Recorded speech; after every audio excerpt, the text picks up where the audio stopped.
Agradecida muy especialmente con la Universidad de Carabobo y la gente del Foro Penal, esa organización extraordinaria que día a día pues lucha por la defensa de los derechos humanos de todos los venezolanos. Habiendo escuchado de manera atenta al doctor Iván Pérez Rueda hablar del marco jurídico internacional y nacional de la defensa de los derechos humanos de todos los ciudadanos venezolanos,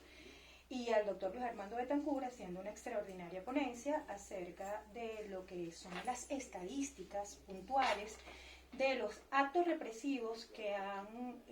se han suscitado frente a todos los ciudadanos venezolanos, pues a mí no me toca otra cosa que hablar del acceso a la justicia en tiempo de pandemia. Para ello, pues he seleccionado puntualmente un caso en donde considero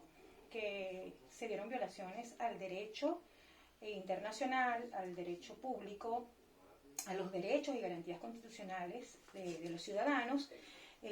recordando pues que estos derechos humanos son derechos, son imprescriptibles, y como bien lo decía mi compañero Luis Armando Betancur, estos derechos humanos, estas violaciones no prescriben. Por lo tanto, es importante para los aplicadores de justicia tener en cuenta que no puede existir una excusa de recibir órdenes superiores para violar el derecho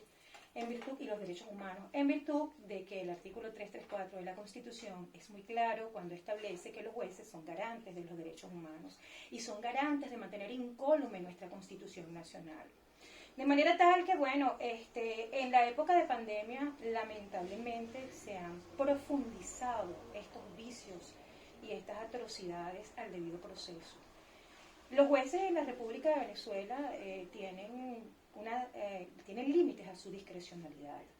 y estos límites están establecidos en los artículos 26 constitucional, en el precepto de la tutela judicial efectiva, como muy bien lo explicó el doctor Iván Pérez Rueda, y en el 49 de la Constitución, que habla de todos los aspectos del debido proceso.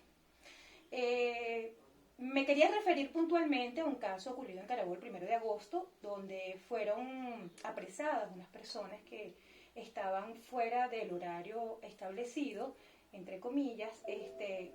por el Estado, por el tema de la restricción de la cuarentena. Pues mira, yo a estas alturas no entiendo ni sé cuál es el alcance del decreto, no sé si hay un horario en el que los ciudadanos puedan transitar, porque entiendo que la garantía del libre tránsito no ha sido suspendida. Sin embargo, estas personas se encontraban en un sitio comiendo unas pizzas y fueron privadas de su libertad durante 3 días y posteriormente presentadas ante un tribunal de control por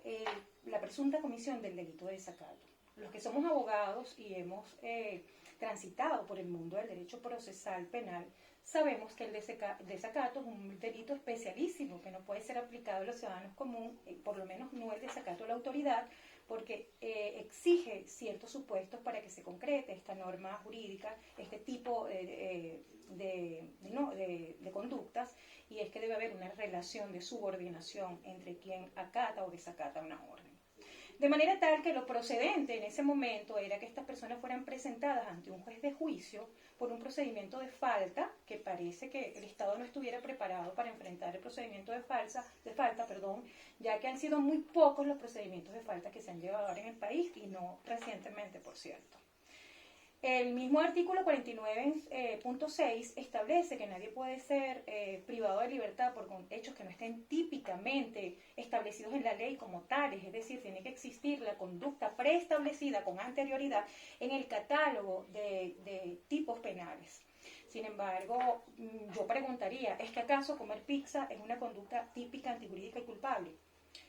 Uno de los requisitos que debe proceder para que la gente pueda desacatar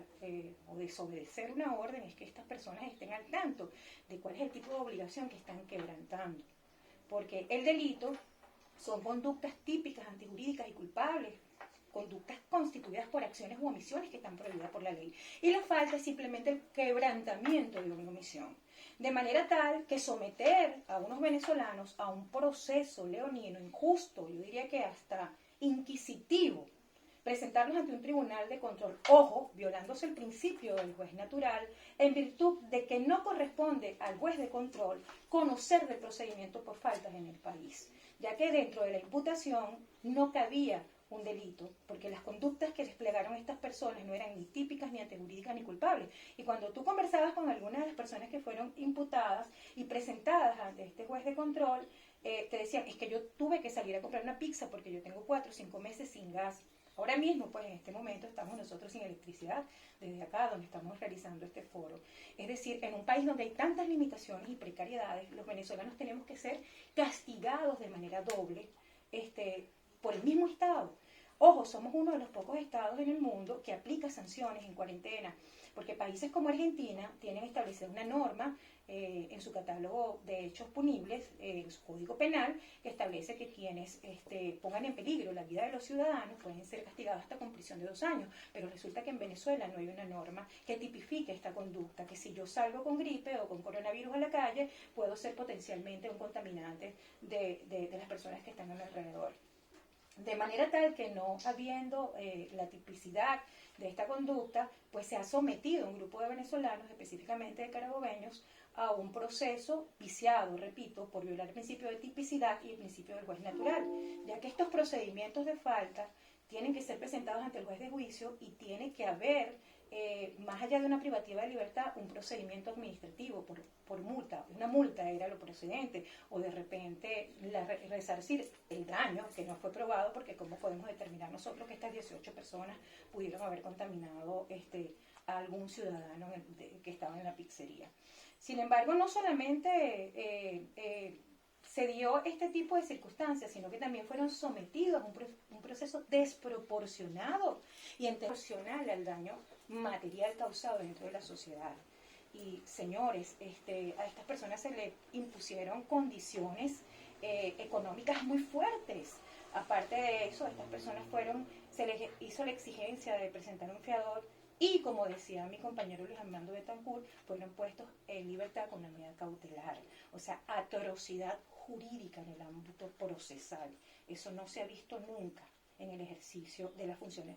jurisdiccionales. De manera tal que, bueno, es importante que los venezolanos sepan cuáles son sus derechos y cuándo están frente a la violación de un derecho fundamental. Porque, repito, los jueces están llamados a cumplir íntegramente la Constitución.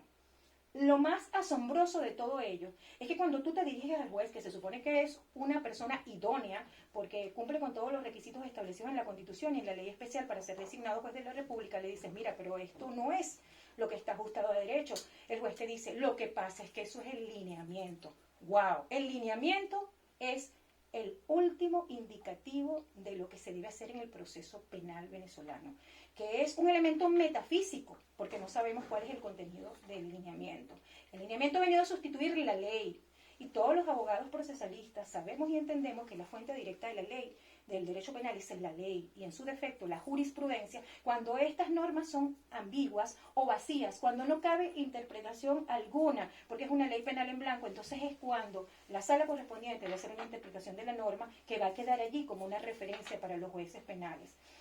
Es lamentable ver cómo incluso el Tribunal Supremo de Justicia está legislando sobre leyes que están claras. Otra cosa que nos llama la atención es ver cómo en estos días se le puede aumentar los límites de la pena de un delito menor a un delito mayor solamente porque existe una multiplicidad de víctimas. Escuchamos a jueces con criterios que dicen, no, lo que pasa es que son múltiples víctimas y entonces la jurisprudencia me permite a mí establecer el límite por encima, hasta el límite máximo establecido en la Constitución. Esto es una aberración, porque el Tribunal Supremo de Justicia no puede legislar. Cuando la norma es clara, como en el caso del delito de estafa, por ejemplo, que establece un límite máximo de 5 años para quien incurre en este tipo de conducta, la dosimacia penal es exacta. De manera tal que si se pretende cambiar